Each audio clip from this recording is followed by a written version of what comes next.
अभी the happy prince written by Oscar Wilde, ठीक है। Oscar Wilde is also the one of the famous story writer and the novelist. इसका भी मैं उर्दू में ही इसकी समरी पढ़ देती हूँ जल्दी से।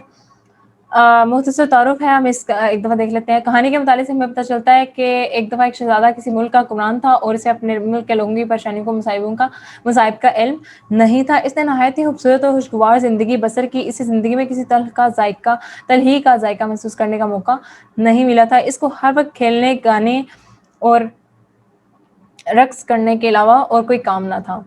इसे गरीबों की मुश्किलात और मसाइब का इल्म नहीं था। शहजादे के दरबारी उसे होशो हरम शहजादा कहा करते थे। यानी कि जो एक शहजादा था उसका नाम यहाँ पे उस तरह से मेंशन नहीं है, लेकिन बताया जाता है कि उसकी ज़िंदगी में कोई कमी नहीं थी, कोई मुश्किलात, कोई मुसीबतें नहीं थी और वो एक अपने महल के अंदर ही रहता था। उसे ये नहीं पता था कि जो उस महल के बाहर लोग ज़िंदगी गुजार रहे हैं उसमें उनकी मुश्किलात क्या हैं, उनकी मुसीबतें क्या हैं, उनकी प्रॉब्लम्स क्या हैं। उसका कुछ नहीं पता था, कोई इल्म नहीं था, कोई आइडिया नहीं था। वो सिर्फ अपने आप में खुश था और अपने आप में खुश रह रहा था, खुशी से ज़िंदगी गुजार रहा था, ठीक है। शहजादे की मौत के बाद की ज़िंदगी, अब उसकी क्या होता है कि डेथ हो जाती है, उसके बाद की ज़िंदगी क्या है ये देख लेते हैं। इसकी मौत के बाद इसका मुजस्मा एक ऊंचे मीनार पर लगा दिया गया। मुजस्मा सोने का बना हुआ था, उसकी आंखें नीलम की थीं और उसकी तलवार के दस्ते पर एक लाल चमकता था। यानी कि मरने के बाद उसका एक स्टैचू जो है ना वो दरमियान में, शाह के दरमियान में बना दिया गया, यानी मुजस्मा बना दिया गया और उसकी आंखें, मुजस्मा जो है सोने का बना हुआ था। यानी कि उसका जो जितना भी वो इसका स्टैचू बनाया गया था वो गोल्ड का मटेरियल यूज़ करके बनाया गया था।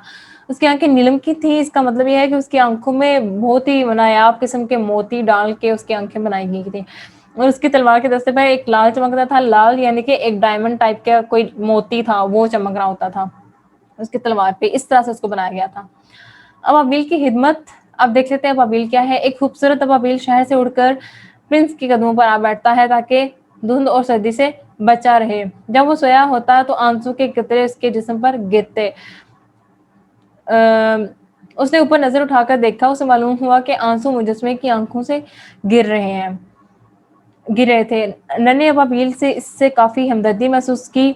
उसने शहजादे से इसकी अफसरदगी और गम का राज पूछा तो मुजस्मे ने इसको बताया कि इसे लोगों की परेशानियों को देखकर बहुत दुख होता है क्योंकि अपनी ज़िंदगी में वो लोगों के दुख दर्द ना बांट सका। यानी कि अपनी ज़िंदगी में वो अपने आप में बिजी रहता था तो वो लोगों को नहीं फोकस कर पाया कि मेरे चार दीवारी के बाहर लोग किस तरह से रह रहे हैं। तो जब वो प्रिंस एक स्टैचू की शक्ल में जब उसका एक स्टैचू बनाया गया तो उसने जो है, क्योंकि वो स्टैचू बहुत ऊंचा था, ऊंचाई पे था, तो उसको हर चीज़ दूर से नजर आती थी, ठीक है। यानी कि ऊंचाई पे था तो दूर से वो हर चीज़ क्लियरली देख पाता था। तो वो देख पाता था कि लोग किस हद तक मुश्किलात का सामना कर रहे हैं, लोग कितनी मुसीबतों में है और मैं अपनी ज़िंदगी में इनका वो दुख और दर्द महसूस नहीं कर सका और ना ही बांट सका, ठीक है। शहजादे के मुजस्मे ने अबाबिल से कहा कि इस तलवार के दस्ते से वो लाल उठाए और एक गरीब दर्जन को दे आए जो बहुत गरीब थे। उसका बेटा बीमार था। अबाबिल ने वही कुछ किया जो इससे कहा गया था। अगले दिन शहर के मुजस्मे ने अबाबिल से कहा कि वो एक गरीब लड़के के पास जाए जो ड्रामा लिख रहा था और उसे नीलम दे आए। अबाबिल ने नीलम लड़के के पाँव पर गिरा दिए। नीलम यानी कि उसके आंखों के अंदर जो मोती, कीमती किस्म के मोती जो लगाए गए थे ना वो थे, ठीक है। तो उसने पहले जो है उसने कहा कि मेरी तलवार पे जो रेड कलर का जो मोती लगा हुआ है ना उसको तुम लो और उसे एक औरत जो है वो उसे इसकी ज़रूरत है उसको दिया। अब वो जो परिंदा था वो उस औरत को दे आया। अब उसने कहा कि मेरी आंखों में जो मोती लगे हुए हैं वो निकालो और उस लड़के को दे आओ।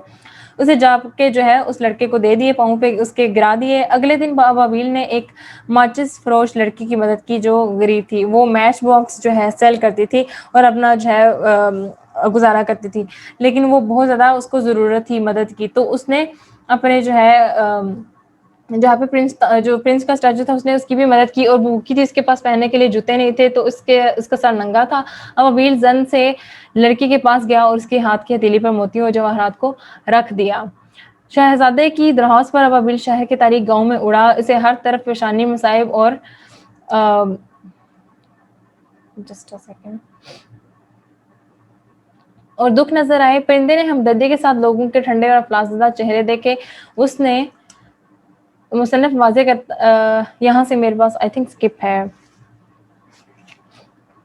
आप एक सेकंड बुक में देखें, मैं वहाँ से रीड आउट कर देती हूँ। मैम आपकी आवाज कटने लग गई है। कटने लग गई, आप मीटिंग लेफ्ट करके ना रीजॉइन करो। ओके।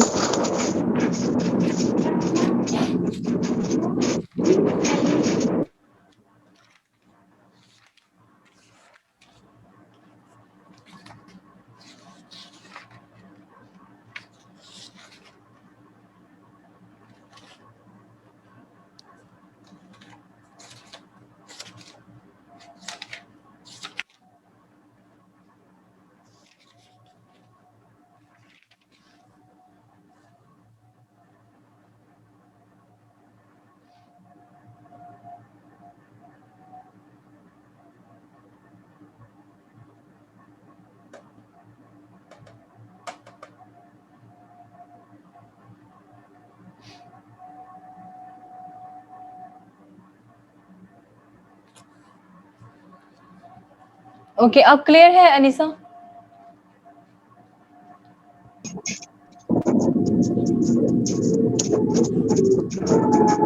अनीसा अभी क्लियर है आपको? Yes ma'am. अच्छा, तो यहाँ से मैं आगे कंटिन्यू कर रही हूँ। आपकी बुक्स में देखें, उसने वापस आकर शहजादे को सब कुछ बताया, यानी कि जो परिंदा था उसने सारे लोगों को मुसीबतें, उनकी जो मुश्किलात थी उनको देखा और जाके प्रिंस को बताया। शहजादे ने बबील से कहा कि वो इसके जिस्म से सोने के पत्थरों को एक-एक करके उतारे और गरीब लोगों में बाँट दे। जो परिंदा था उसने बबील ने शहजादे की दरख्वास्त पर गरीब लोगों की परेशानियों को दूर करके बहुत खुशी और आसूदगी हासिल की। शहजादा भी गरीब लोगों की मदद करके बहुत खुश हुआ। यानी कि हैप्पी प्रिंस का जो है ना, एक आयरॉनिकली हैप्पी प्रिंस यानी कि अपनी ज़िंदगी में वो खुश था, लेकिन जब वो मर गया तो वो उससे ज़्यादा दुखी रहने लगा, क्योंकि उसे दूर से लोगों की मुसीबतें नज़र आती थी। तो कहानी का सबक इसमें क्या है? मुसन्निफ़ वाज़ेह करता है कि इंसानियत की खिदमत ने शहज़ादे को मुजस्समे को अंदरूनी हसन से मालामाल किया। अगरचे इसका ज़ाहिरी हुस्न ख़त्म हो गया था, अबाविल ने भी इंसानियत की काफ़ी खिदमत की। उसने शहज़ादे के पास रहने का फ़ैसला कर लिया। इंसानियत की खिदमत इनके लिए ये यहाँ पे अल्लाह लिखा हुआ है, गॉड की रज़ा हासिल करने का बाइस बनी। कहानी के अख्तामी जुमले नहायत ही हुस्न अंदाज में अल्लाह की सबक की तरफ इशारा करते हैं। जन्नत के बाइस मैं ये छोटा सा परिंदा हमेशा गाएगा और मेरे सोने के शहर में हैप्पी प्रिंस मेरी तारीफ करेगा। अच्छा, इसका एंड ये होता है, यहाँ पे इतना डिटेल में नहीं लिखा हुआ, लेकिन इसका एंड ये होता है कि जब शहज़ादे ने, वो जो प्रिंस है उसने कहा कि मेरे जिस्म का जो एक-एक हिस्सा है, उसका एक-एक पार्ट जो है वो गरीबों में बाँट दो, क्योंकि वो गोल्ड का बना हुआ था। तो उसने वो सारा कुछ बाँट दिया और उसका चेहरा, आँखें सारा बारी-बारी उतारता रहा और जाके लोगों को देता रहा। लोगों के काम आया। इस तरह से वो इसकी हेल्प करके खुश तो हो गया, लेकिन इस तरह से हैप्पी प्रिंस का जो स्टैच्यू था वो आहिस्ता-आहिस्ता खत्म होता गया। ठीक है? तो एंड पे उसके कुछ 1-2 पार्ट रह गए थे, शायद आँखें थी या पाँव रह गए थे। तो उसके पास जो परिंदा है उसने कहा कि मैं अब जो है इसके पास ही रहूँगा जब तक इसका ये जो बाकी पार्ट्स हैं ये भी खत्म नहीं हो जाते। तो वो उसके पास रहा, वो एक परिंदा था लेकिन उसने जो है एक इंसान की तरह उसकी मदद की, हैप्पी प्रिंस की। तो इसके एंड में होता ये है कि वो, क्योंकि उसका स्टैच्यू खत्म हो गया था, तो लोगों ने देखा कि स्टैच्यू खत्म हो गया, तो इसका स्टैच्यू हटा के वो एरिया साफ किया गया और वहाँ पे एक नए इंसान का जो है स्टैच्यू बना दिया गया। तो ये था इसका एंड, ठीक है? और ये एंडिंग लाइन्स बताई गई हैं, ये आगे थोड़ा-सा होगा इसका। तो हैप्पी प्रिंस में से क्वेश्चंस आते हैं, इसको थोड़ा बता देती हूँ इसके इम्पोर्टेंट क्वेश्चंस। 2, 3, 4, 5, 6, 7। अच्छा, इसके क्वेश्चन स्टार्ट होते हैं यहाँ से। फेयरी टेल वाला क्वेश्चन है सबसे पहले। ठीक है, ये वाला क्वेश्चन है आपके पास? What is a fairy tale? Yes ma'am. ठीक है, फेयरी टेल वाला क्वेश्चन ये इंपॉर्टेंट है। ठीक है, इसमें मॉरल ऑफ द स्टोरी और बाकी ऊपर वाली स्टेटमेंट्स आपने देख लेनी है। ये क्वेश्चन इंपॉर्टेंट है। उसके बाद इसी में ये सारा हाल है, मॉरल ऑफ द स्टोरी और फिर prince and service to humanity. ये इसकी समरी भी हो सकती है, ठीक है, और इसका मॉरल भी हो सकता है, और जो इसका फेयरी टेल की हैसियत से। फेयरी टेल पे जब क्वेश्चन आ गया तो आपने बताना ये है कि फेयरी टेल होती क्या है। ठीक है, फेयरी टेल वो ये होती है कि जो बहुत ही खूबसूरत टेल होता है, कहानी, फेरी यानी कि खूबसूरत कहानी। तो फेरी टेल इसको कहते हैं कि एक जो रियलिटी में एग्जिस्ट ना करती हो, यानी कि इस तरह का स्टैचू तो नहीं हो सकता जिंदगी में कोई कोई स्टैचू इस तरह का काम करे, लेकिन एक फेरी टेल होता है कि जो रियलिटी से बियॉन्ड द रियलिटी होता है, लेकिन उसमें जो है ना रियलिस्टिक चीजें ही ऐड की जाती हैं, तो एक कहानी होती है। इसके पहले आप डेफिनेशन लिखेंगे, उसके बाद ये सारे डिटेल्स लिखेंगे। नेक्स्ट है the life of Prince. Prince की लाइफ कैसी थी? बहुत ही खुशी की जिंदगी उसने गुजारी, ये उसके बारे में सारी स्टेटमेंट्स आप देखेंगे और इसके बारे में ये क्वेश्चन है, ठीक है। ये सेकंड क्वेश्चन है जो आपने लाजमी करना है, ठीक है। उसके बाद Yes. Scenes of misery and ugliness in the story. Misery यानी कि कितने उसने मुसीबतें और डलनेस और कितनी मुश्किलात लोगों की देखी, वो कौन कौन से सीन थे। एक लड़का जो कि अपने कमरे में बैठ के लिख रहा था, पढ़ रहा था, उसको पैसे की जरूरत थी, वो एक लड़की मैच बॉक्स जो सेल कर रही थी, एक जो औरत थी जो दर्जी का काम करती थी वो, और फिर इस तरह से जितने भी थे ना, वो वाले सारे सीन्स इसमें आते हैं। तो ये थर्ड क्वेश्चन है जो आपने लाजमी करना है।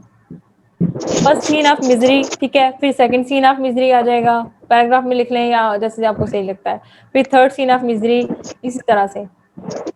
Tragic end of this happy Prince, ये भी इंपॉर्टेंट क्वेश्चन है, ये फोर्थ इंपॉर्टेंट क्वेश्चन है, ठीक है। ये ट्रेजिक एंड तो लाजमी आता है पेपर में, ये भी आपने करना है।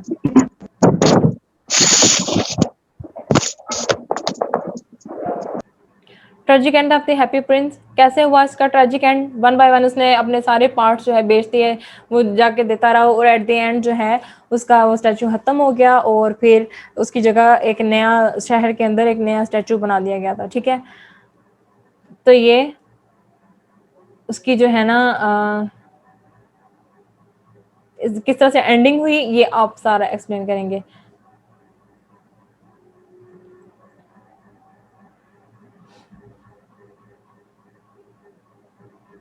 ये लास्ट में ना ये जो टेक्स्ट का रेफरेंस है ना, the ruby has fallen out of his sword, his eyes are gone and his golden no longer, said the mayor, in fact he is little better than a beggar. वो कहता है कि जब उसके सारे पार्ट्स उसने बेच दिए हैप्पी प्रिंस के स्टैचू के, तो जो शहर का जो मेयर था, जो कह लें कि कमेटी का मेंबर था, या जो हैंडल कर रहा था जितने भी मेयर होता है ना, कि जो हायर, जो उस बेसिकली उस शहर को जो है क्या लें कि एक हेड के तौर पर उसको उस पोस्ट पे होता है, तो उसने ये कमेंट किया कि ये इसके जो स्वॉर्ड है उसका रूबी खत्म हो चुके हैं, इसकी आइज खत्म हो चुकी हैं, इसका गोल्ड भी नहीं रहा, तो बेसिकली इससे बेहतर तो वो मांगने वाले हैं, ठीक है। तो इसलिए फिर उसने उसको हटा के नया जो है उसकी जगह कुछ नया स्टैचू जो है वो रिप्लेस करवा दिया।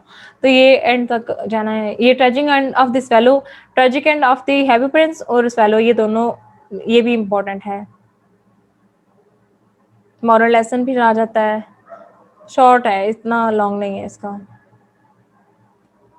करेक्टर स्केच ऑफ स्वेलो और करेक्टर स्केच ऑफ प्रिंस, ये दोनों अलग अलग, हेडिंग्स डिफरेंट है, डाटा वही होगा सारा। Her relationship with the his relationship with the prince, his tragic end, और फिर सॉरी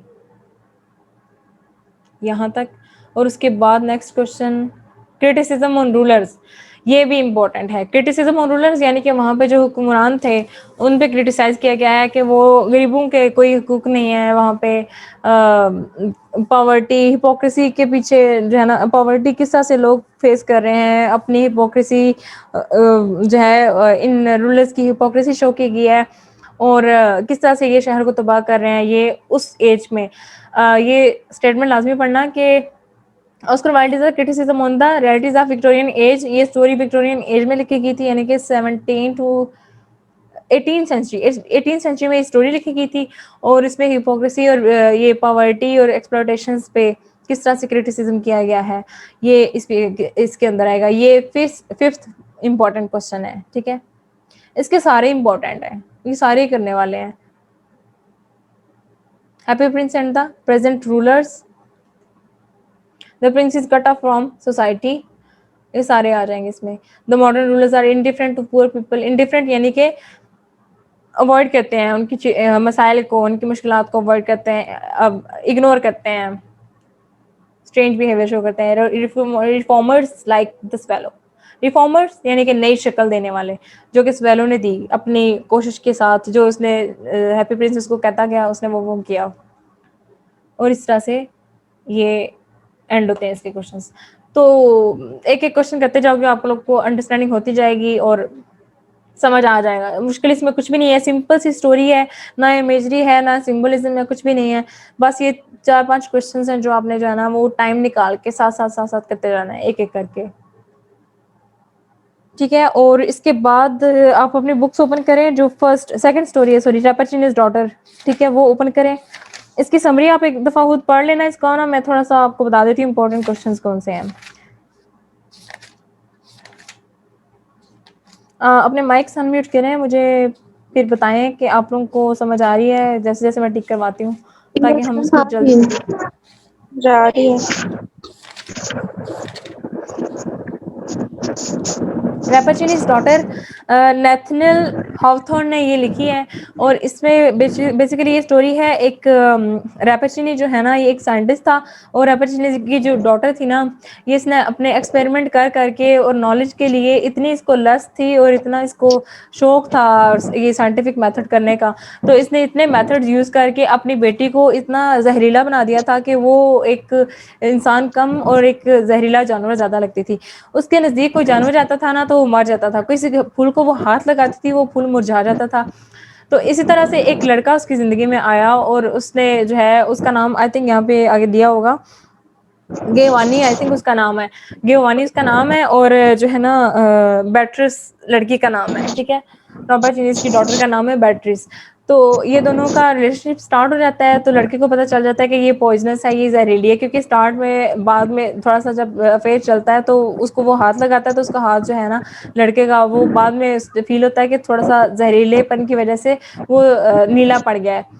तो फिर एट द एंड क्या होता है कि एक वैक्सीन तैयार की जाती है किसी डॉक्टर के थ्रू, और वो कहता है कि ये मैं लेता हूँ, लड़का कहता है कि मैं लेता हूँ, लेकिन वो कहती है कि नहीं, ये मैं लूँगी, अगर मैं मुझे ये सूट की जाए कि करेगी ना, तो इसका मतलब है कि ये तुम्हें भी सूट करेगी, क्योंकि वो हाथ लगाने की वजह से ना उसका जहर उस लड़के के अंदर फैल चुका था। तो वैक्सीन वो पहले लेती है, और फिर वो वैक्सीन लेने के साथ ही वो मर जाती है। तो ये उसकी सेल्फ सैक्रिफाइस थी, उसके बाद जो है वो मतलब एक सिलसिला खत्म हो जाता है ये पॉइजनस बॉडीज क्रिएट करके। तो ये छोटी सी स्टोरी है, इसकी समरी आप खुद पढ़ लेना, ठीक है अनीसा और मरवा। Yes ma'am. इसके इंपॉर्टेंट क्वेश्चंस पे आए, यहाँ पे एक फर्स्ट, जो सबसे फर्स्ट क्वेश्चन है, what is fantasy, yes ma'am. ठीक है। ऊपर है मेन टॉपिक्स में आ रहा है, अ फैंटेसी और अ साइंस फिक्शन। फैंटेसी वो होती है जो रियलिटी में जिसका कोई काम ना हो रियलिटी से, यानी कि बियॉन्ड द रियलिटी, मतलब जिंदगी में, रियलिटी में आपने कभी भी देखा हो कोई ऐसा साइंटिस्ट जो अपनी बेटी को इस तरह से बनाए, कोई ऐसा इंसान देखा हो जिसके अंदर जहर भरा हो और दूसरों के लिए वो जहरीला हो, ठीक है, इस तरह का कोई आपने कभी भी नहीं देखा, तो फैंटेसी इसको कहते हैं। और साइंस फिक्शन जो साइंटिफिक मेथड यूज़ करते हुए जो है ना फिक्शन यूज़ करते हैं, फिक्शन भी जो है वो फैंटेसी को ही कहते हैं, ठीक है। तो ये जो फर्स्ट क्वेश्चन है ना, टॉपिक्स फॉर डिस्कशन इनमें आ रहा है फैंटेसी और साइंस फिक्शन, ये बड़ा इंपॉर्टेंट है क्वेश्चन, जैसे जैसे आता है मैं आपको बता देती हूँ। फर्स्ट क्वेश्चन है, what discuss the story as a fantasy, कि ये फैंटेसी कैसे है, ठीक है। फैंटेसी मतलब ये रियलिटी नहीं है ना, तो फैंटेसी कैसे है ये आप लिखेंगे सारा। फर्स्ट में है व्हाट इज फैंटेसी, फैंटेसी की डेफिनेशन है। फिर स्ट्रेंज इवेंट्स, यानी कि जो अजीब किस्म के इवेंट्स होते हैं इस स्टोरी के अंदर, वो लिखेंगे। बैटर्स आल्सो बिकम्स पॉइजनस, ठीक है। इवेंट्स ऑफ हॉरर, आप उसको स्टोरी पढ़ के थोड़ा सा हॉरर टाइप का फील होता है। सेकेंड इवेंट ऑफ हॉरर, और इसमें थर्ड इंसिडेंट, ठीक है। ये सारी डिटेल्स इसमें, ये समरी भी कवर हो जाती है, फैंटेसी वाला क्वेश्चन भी कवर हो जाएगा। तो ये मोस्ट इंपॉर्टेंट क्वेश्चन है जो क्वेश्चन नंबर 1 है फैंटेसी वाला, ठीक है। नेक्स्ट है लव स्टोरी और ट्रेजिक स्टोरी। लव स्टोरी थी या ट्रेजिक स्टोरी थी, आपकी जो अपनी अपने राय है, अपना ओपिनियन है, वो देना है इसमें। तो ये भी आपने क्वेश्चन एक दफा कर लेना है। उसके बाद रेपाचिनी एज अ साइंटिस्ट, ये इंपॉर्टेंट है क्वेश्चन, ठीक है, ये इंपॉर्टेंट है। Wrong application of science, Rappaccini's influence on his daughter, his influence on Giovanni, his experiments on Giovanni, यानी कि वो लोगों को मॉरल वैल्यूज को, लोगों के हालात को, लोगों की जिंदगी को नहीं देखता था, बस वो अपने एक्सपेरिमेंट्स में, और उसकी जो लस्ट थी, उसको जो चस्का पड़ा हुआ था साइंस का, वो उस पर जो है फोकस था उसका। तो रॉन्ग एप्लीकेशन उसकी थी साइंस की, इसमें आ जाता है सारा, ये सारी डिटेल इसमें आ जाती है। रोल ऑफ बेगलॉनी, इसको एक दफ़ा देख लेना है और उसके बाद कैरेक्टर स्केचेस आ जाते हैं different character sketch of doctor Rappaccini, character sketch of Beatrice और कैरेक्टर स्केच ऑफ गिवानी। ये तीनों इम्पोर्टेंट हैं, इनमें कोई एक आएगा आपका पेपर में। फिर मॉरल ऑफ द स्टोरी है,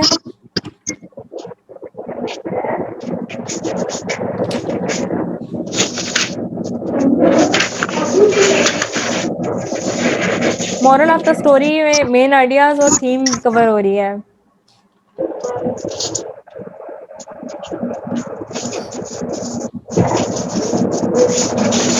फिर नेक्स्ट है रेपेचिनीज इन्फ्लुएंस ऑन हिज डॉटर, ये भी सिकनेस ऑफ डॉक्टर रेपेचिनी और बेट्रिस लव फॉर पॉइजनस प्लांट्स।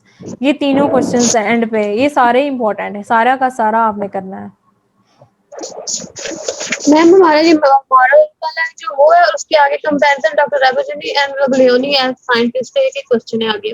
ठीक है, जितने भी आप कर ले उसी में से। Okay ma'am. ये स्टार्ट में जो दिया हुआ है ना, एक मेन टॉपिक्स फॉर डिस्कशन, इसमें लिखा हुआ है अ फैंटेसी और अ साइंस फिक्शन। तो साइंस फिक्शन या फैंटेसी एक ही चीज है, तो जो फर्स्ट क्वेश्चन है ना व्हाट इज फैंटेसी, ये आपने लाजमी करना है और करेक्ट स्केचेस लाजमी करने हैं इसके, ठीक है। और ट्रेजिक स्टोरी ये वाला ये तीनों लाजमी करने हैं आपने, चाहे बाकी मतलब बाकी तो है आपने एक एक दफा रीड आउट करने ही है लाजमी, इनके हेडिंग्स भी देखनी है, लेकिन ये तीनों जो है ना क्वेश्चंस मोस्ट इंपॉर्टेंट है।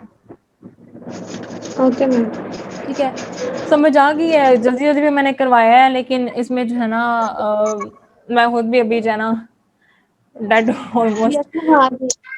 ठीक है, तो अच्छा मरवा और अनीसा कुछ ना समझ आए ना तो पूछ लेना है, ये नहीं कि मतलब कभी किसी भी टाइम आप लोग पर्सनली भी मैसेज कर सकते हो, ग्रुप में भी मैसेज कर सकते हो, ठीक है। और कुछ ना समझ आए पूछ लेना है। और ये आपका लास्ट लेक्चर था, ठीक है, इसके बाद कोई होगा तो वो मरवा का आपको जैसे वो उर्दू टू इंग्लिश ट्रांसलेशन या फिर पैसी राइटिंग के लिए होगा, तो वो हम किसी दिन जो है ना 1 या 2 वीक में कोई एक दो क्लास अरेंज कर लेंगे, जब आपकी बाकी क्लासेस नहीं होंगी ना, जिस दिन आपका ऑफ होगा उस दिन हम 1 घंटे की क्लास या आधे घंटे की क्लास लेंगे, ओके उसमें आपको समझा दूंगी, इतना ज्यादा डिटेल में जानने उसमें वो इतना नहीं है, ठीक है। ठीक है मैम। तो ठीक है मरवा,